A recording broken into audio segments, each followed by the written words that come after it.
Cavaliers starting today at 1 o'clock here in 3 hours. Less than 3 hours. They'll be matched up playing some basketball in Cleveland. How about the Western Conference, you say? How about we'll give you Chris Paul. Led the Clippers to a 5-0 month, averaged 21.2 per game, a little more than normal. 9.8 assists, that's fourth in the NBA. 5 rebounds a game for Chris Paul, pretty awesome. They clinched the number 4 seed, secure home court advantage against Utah. Great month, as I said. Their record is massive when they have Chris Paul in the game. So, and it proved to be so there down the stretch.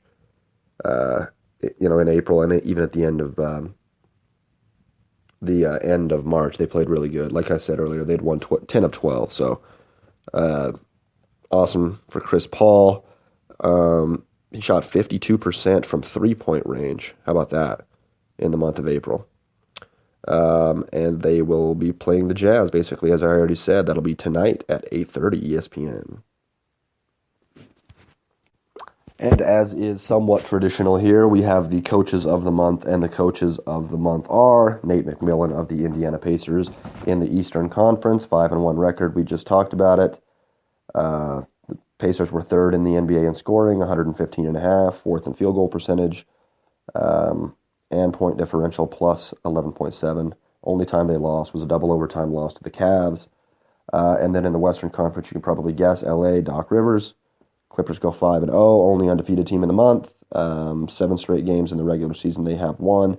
Outscored its opponents by a league best 16.4 points per game, and led the NBA in field goal percentage at 51.5%. Super dope. Super dope. And let's see, we have one more of the month. We have the Rooks of the month. This one isn't terribly surprising, but I like the picks. How about the Eastern Conference? Willie Hernangomez, the center for the New York Knicks. I think he was the 35th pick in the NBA draft. Not last year, but the year before he didn't play.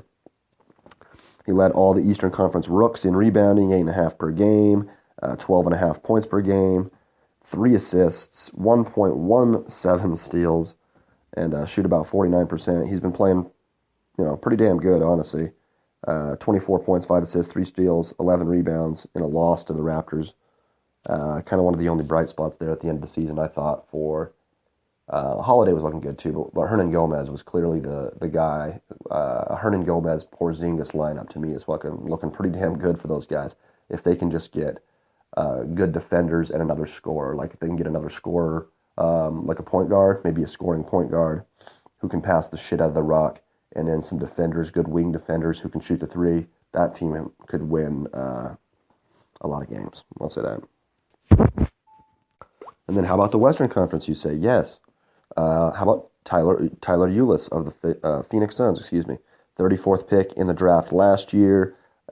He led all rookies with 20.7 per game, 8 assists per game. Led all rookies in both of those categories. He's 5'10", apparently. I didn't know that. He's 5'10", shorter than me. And he shot 48.5% for the month and scored at least 20 in 4 of the 6 games. And he had the highest scoring game by a rookie this season, 34 points, even more than Joel Embiid. That's interesting. 34 points, 9 assists, 9 rebounds on, what day was that? April 2nd. Yeah, 2 weeks ago. In a loss to the Rockets. But they actually pushed the Rockets and kind of made it a game there. All right. So now we are at the point where we do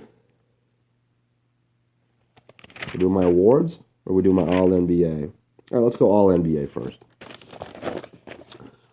I don't even have my page for my halfway All-Star break All-MVP awards, or All-NBA awards, but I think they're somewhat close, minus Durant kind of had to move down, obviously.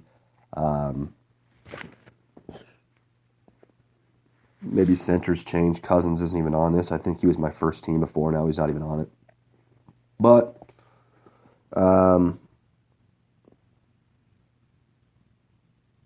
let's start it. All right. We're going to go, where should we start? First team? Yeah, we'll start first team. All right, first team. This is a pretty easy guard choice. I bet you guys know who I'm going to pick. We have point guard. I'm taking James Harden. one of the best seasons of all time. Other guard, we're going to take Russell Westbrook, one of the best seasons of all time. Pretty fucking clear on both of those. I think almost every writer or loser like myself in the country is going to be having that opinion on the All-NBA guard situation there.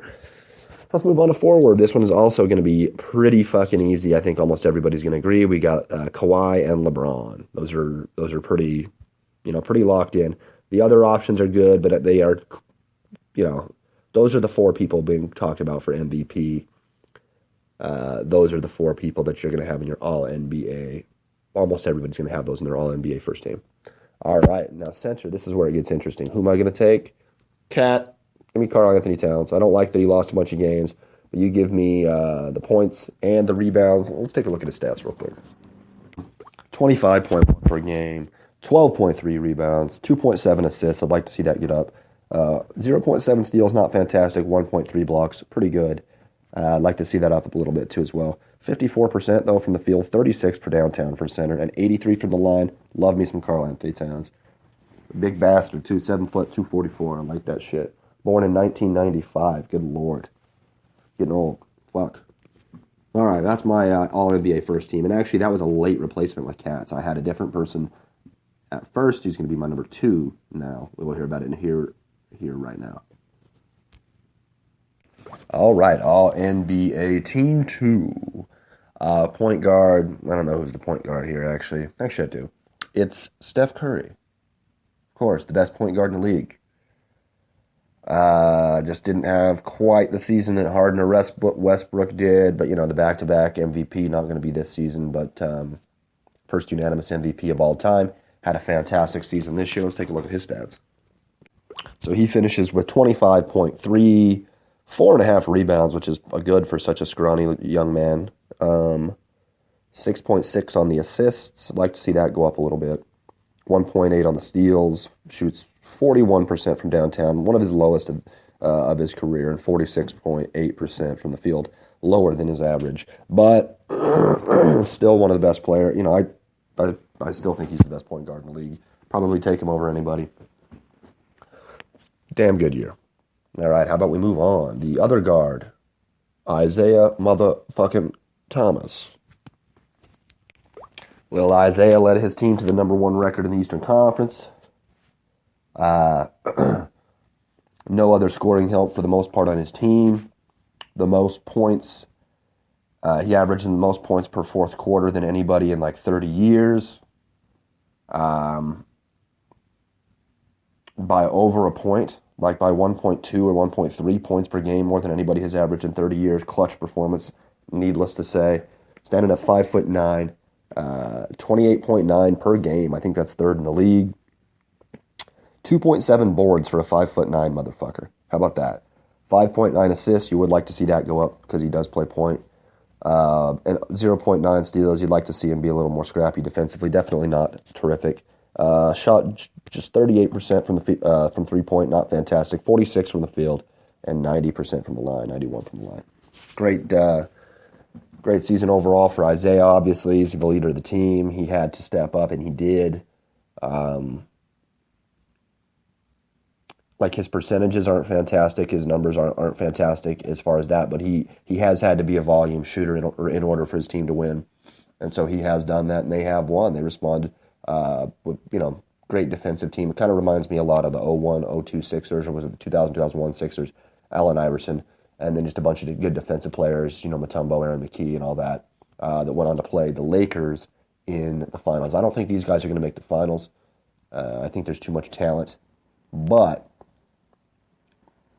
good season for Isaiah. All right, how about my forwards, huh?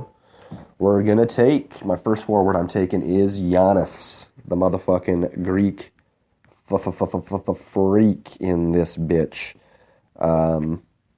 Most improved player of the league, probably. You already heard the statistics earlier. Led his team to the sixth seed here. Averages 22.9 a game. I think this is just his third season as well. 8.8 rebounds, 5.4 on the dimes, 1.6 steals, 1.9 blocks. 52% field goal, just 27% from downtown.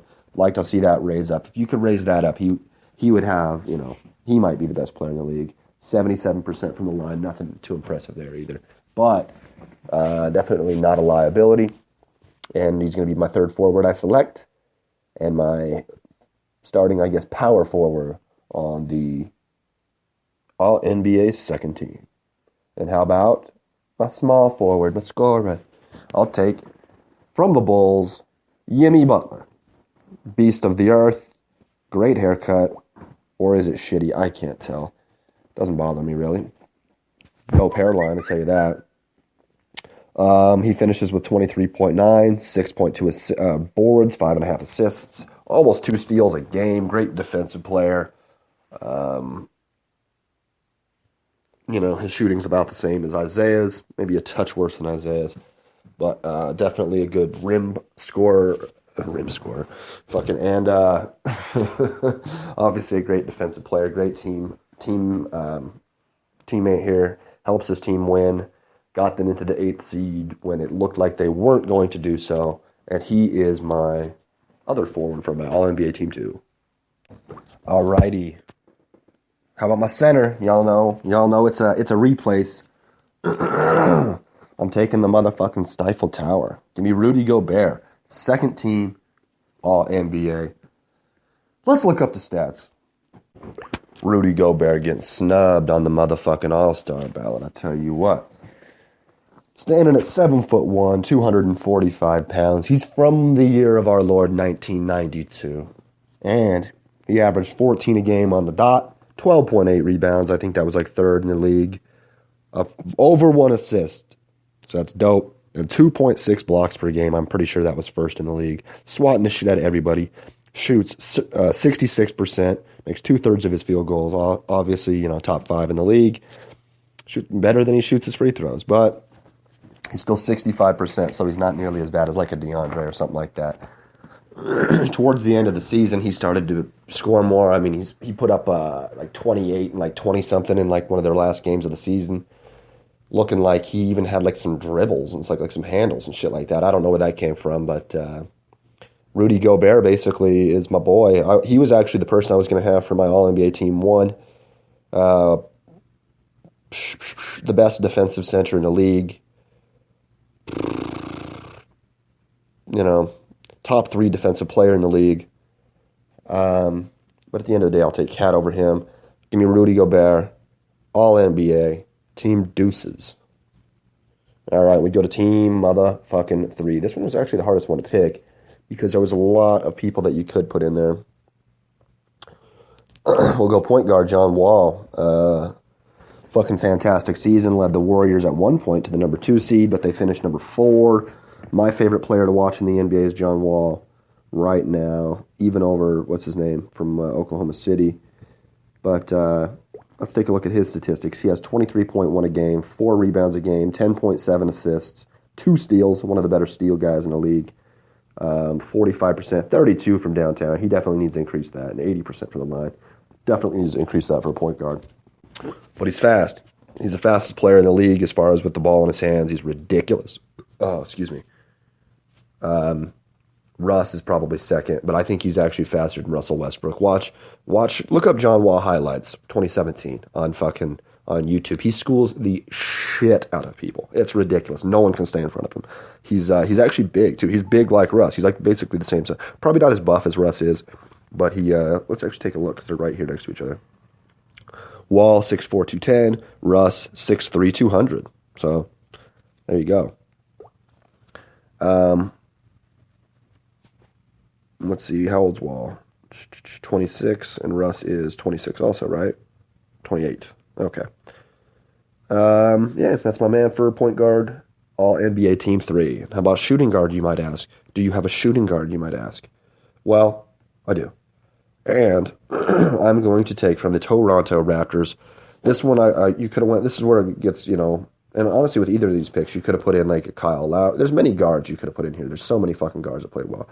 DeRozan. I took DeMar DeRozan. He averaged 27.3 a game, and I loved that. He's 6'7", 220. He's got one of the old school games, underrated in my opinion. One of the best scorers in the league, 27 a game. 5 rebounds, 4 assists, 1 steal every game, shoots 46%. Not a good three.